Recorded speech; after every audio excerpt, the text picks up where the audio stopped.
I have done 2 of these Rockies now, which is cool, but nobody really understands the pattern, I'm sure. So these are the 2 that I've done already. As you can see, they are beautiful, colorful, and shiny, which is a hallmark. As you can also tell by the base, having a lot of fun with these. And of course, they got beans. Beans. That tradition is continuing because no one will stop me. How many more of these do I got to do? There's that one, and that one.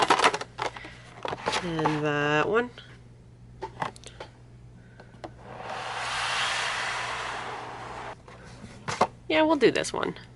Why not? Okay, so, couple things. Someone has made mention that they would be interested in purchasing one of these beautifully hand-painted Rockies. I'll extend the invitation out if anyone does happen to be interested in purchasing a Rocky that was painted by me, or would like me to tape myself painting a Rocky for this channel. Please go ahead and leave a comment or even send me an email through my website. That would be www. Blitzen, what's my website again? Oh, that's right. www.dartandadge.art. That is dartandadge.art. Just send me an email. We'll straighten out the details. Also, another thing, I have this idea that I want to do some concept work and then paint a character figure after that concept work. If that sounds interesting at all, please leave a comment below. Let me know if you'd be interested at all in that kind of thing, or if you'd like to see the process on that. So here's a thing you guys haven't seen me do before. We're gonna take this apart right now. Silly, I know, but there's mold lines. Hey, I'm back again whether you like it or not. While the mold lines weren't nearly as offensive as they were with the previous 2 figures, which I didn't fix because I thought they would be fine, and I'm a creature who constantly regrets their decisions when it's far too late to do anything about them, I still wanted to clean it up a little, especially the claws. They had some extra material hanging around and in between the toes, and you really need to clean that up. I do have to warn that if you want to remove mold lines yourself, you might have a difficult time getting paint to stick on those areas afterwards. Scratching off that little bit of extra plastic does remove the acrylic primer that's on the figure, causing the paint to slip right off the plastic if you don't reprime it or do multiple coats of paint. Using the Vallejo paints, I don't have too much of a problem with layering, but I also don't layer too much with them. The only times I tend to layer are if I'm adding specific details like the eyeballs or the extra little bits like the toes or claws. Seems to be the only 2 times that I really do that. Especially with the Rockies because the eyes are super expressive.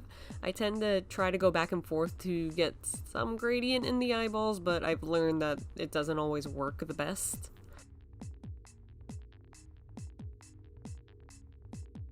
So I make a mistake here that I really shouldn't have done, and I did it with the Sneaky Rocky as well. I do the shading before the flat layer color was finished. And when I say that, I mean finished on all the pieces. I should have waited to put the figure together and then painted it as one piece, but I was so afraid of trying to get the paint into all the little crevices that I would miss a spot. And because of that, I assumed that it would be best to paint each piece individually rather than as a whole. So I think I messed up on that part. I think my major reasoning for that is because I like to work wet into wet with these small figures, just to get the shading and the gradients that are nice and smooth. Because acrylic paint dries so quickly, and because of how much humidity there is in this area, it dries so quick, and I feel like I have to quickly work on one piece before I move to the next, otherwise it's going to be too dry and I won't be able to do the effects that I want to. I usually go back at the end to make everything feel cohesive and to make sure I'm not missing any parts, but I should really just put it all together from the beginning and avoid that. Maybe something for the future.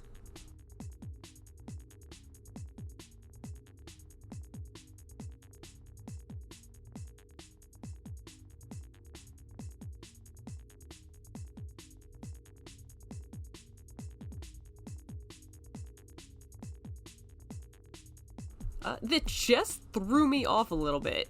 Mostly because I forgot chests were brown. And I don't know how I did that. Alright, strap in, because we're getting real up close and personal for the next few minutes here. I feel like I really should give more attention when I paint the details, especially for the eyes, because they can be what makes or breaks the piece.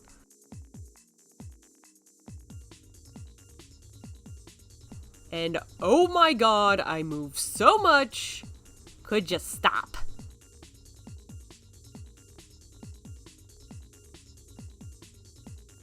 So if you couldn't tell by my backlog here, I really like these dragons. Might be something to do with that whole fantasy nonsense. Or I could just like dragons. I don't know. I don't know what else to tell you. I just like the dragons.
Oh, so I'm sure nobody's asked.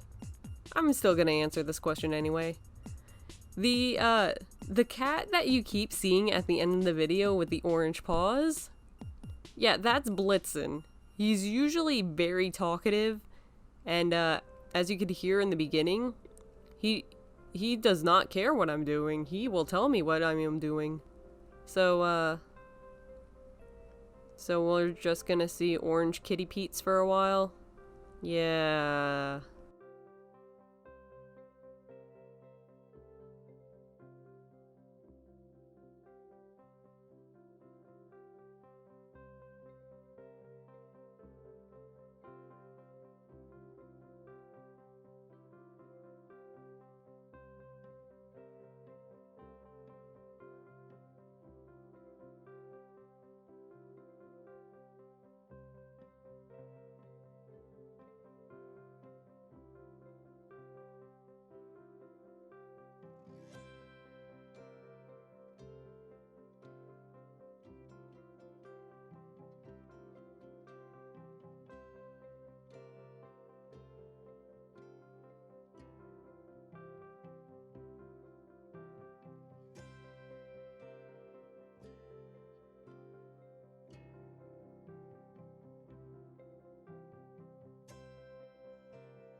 So I was going around painting gold all over the place, making little gold beans, and I remembered the belly scales. I didn't want to make them gold and really oversaturate the piece with gold, So instead I switched to my favorite metallic in the world, copper. Yeah. So it's a nice reddish copper, and honestly, it feels so nice to have that in there. I thought the brown in the eyes would tie it together with the chest, but having that copper on the stomach go all the way up to the chin creates this nice little ribbon that tie the package all together, and it's so nice.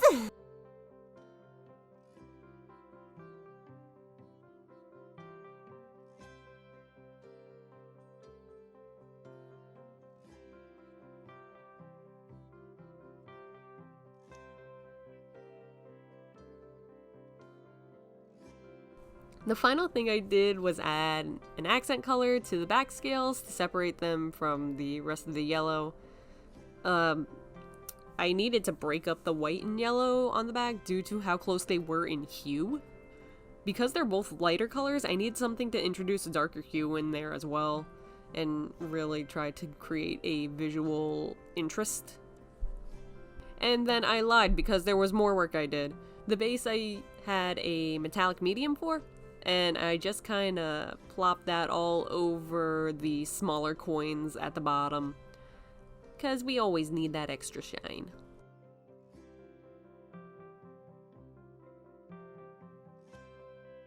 And then we put it all together and finally bring it all back, after doing some touch-ups here and there.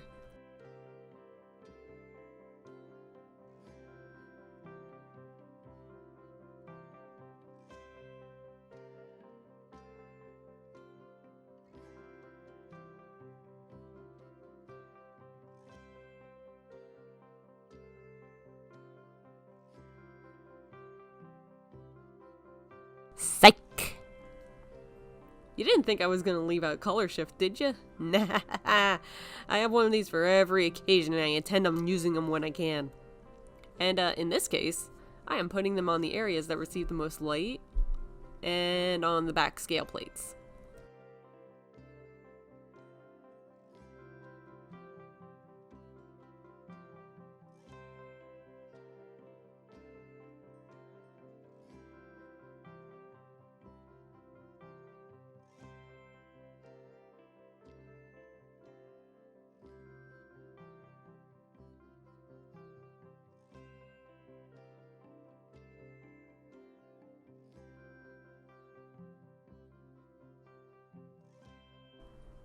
And with a wave of the kitty beat, we arrive at the grand reveal. Honestly, I really love how this Rocky came out. I didn't try to do the wash over the body to desaturate and to, shade. Mostly due to the past experiences and not going too well. But I also think there's enough detailing in the scales on the body that will work with the light that's, ever present at these things. So that's it. Please let me know if you are interested in seeing your figure painted in one of my videos, or if you'd like me to do that concept to paint video. I do have another idea in my head, but it's kinda evil, so I'm waiting until I have the perfect figure to do it with. Remember to comment what you think, like it if you want, sub it to the channel if you want to see more painting minis, or whatever happens. I'm not sure what's gonna happen. It'll be something. I'll be back soon. Bye. Hold on. Come here. Come here. It is time for an early lesson with Blitzen. That's not... You can't go up there. You can only show your peeps. Peep, peep, peep, peep, peep, peep, peep, peep, peep, peep, peep.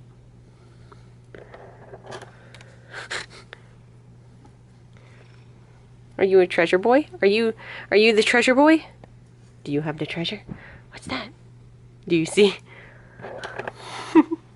Just get in to contact me. We'll discuss the details and I will paint you a Rocky if you so desire. Especially because they're cute and chumby. And cute and chumby.